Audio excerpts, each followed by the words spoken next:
মোৰ মতেদি পৰিস্থিতিটো বেয়া হ'ব যদি কোনোবাই অসমীয়া জাতিক নিশেষ কৰিবৰ কাৰণে যত্ন কৰে। যেতিয়া কোনোবাই যদি জাতিটোৰ বৰ ঘৰত সোমাই যায় তেতিয়াতো মাত কথা মাতিবই মানুহে। সেই মাত কথাটোক আপুনি কেনেকৈ বন্ধ কৰিব পাৰিব? যদি এতিয়া আমি যিটো উৰিয়াম ঘাটত দেখিলোঁ, মই দুই এদিনতে আপোনাক লখিমপুৰৰ ভিডিঅ' দেখাম, হাজাৰ হাজাৰ মাটিত পুখুৰী কৰি লৈছে।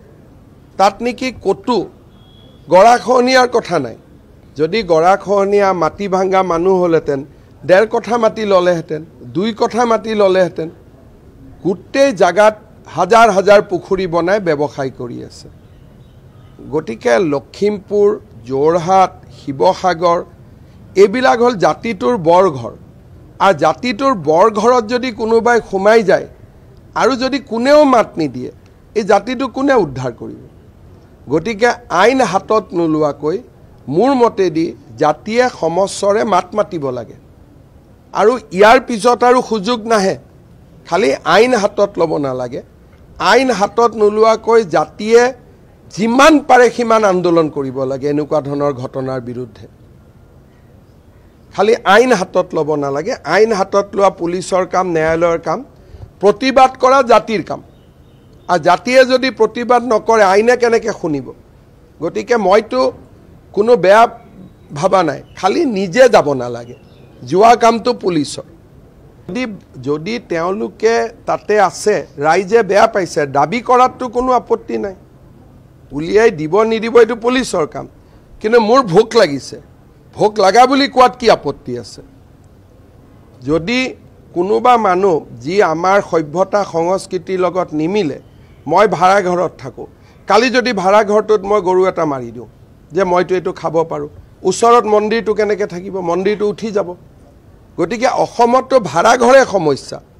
প্ৰথম ভাড়া ঘৰত যায়, তাৰপিছত লাহেকৈ গৰুটো কাটি দিয়ে, তাৰপিছত লাহেকৈ মছজিদটো হয়, সত্ৰখন ওলাই গুচি আহে তাৰ পৰা। অসমততো সেইটোৱে পেটাৰ্ণ। গতিকে সেই পেটাৰ্ণটো ছাত্ৰ সংগঠন, ৰাজহুৱা সংগঠনে এক্সপ'জ কৰাত কোনো আপত্তি নাই।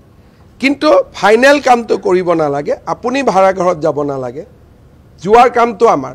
মালিকজনক আপুনি মাতি আনি বুজাব পাৰে যে খুৰা কিয় ভাড়া দিছে, আমাৰতো জেগাটো বেয়া হৈ যাব। অনুৰোধ কৰাত কোনো আপত্তি নাই, কিন্তু হাতত ল'ব নালাগে। হাতত লোৱা কামটো চৰকাৰৰ। ডেফিনেটলি আছে। এইটোতো আজি ধমকি নহয়, 10 বছৰ পিছতো আপোনালোকে তেওঁলোকৰ অনুমতি লৈ চলিব লাগিব। আপোনালোকে দেখা নাই নেকি দিলৱাৰ তিলৱাৰ কেনেকুৱা জাৰ্নেলিষ্ট হ'লে উৎপাত হৈ যায়? আপোনালোকৰ কিবা হ'লেতো কোনো নাহে। আপোনালোকৰ কিবা হ'লে কোনোবা আহে জানো? গতিকে আপোনালোকে কেতিয়াবা হিন্দু জাৰ্নেলিষ্টৰ মিটিং কৰিছে নেকি? তেওঁলোকেহে কৰিছে। গতিকে এইবিলাকতো অসমত সঁচা কথা নহয়।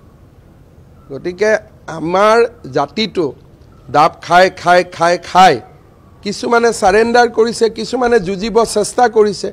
আকৌ যুঁজিব চেষ্টা কৰাকেইটাকে টকশ্ব'ক পাতি পাতি আকৌ মনটো বেয়া কৰি দিয়ে।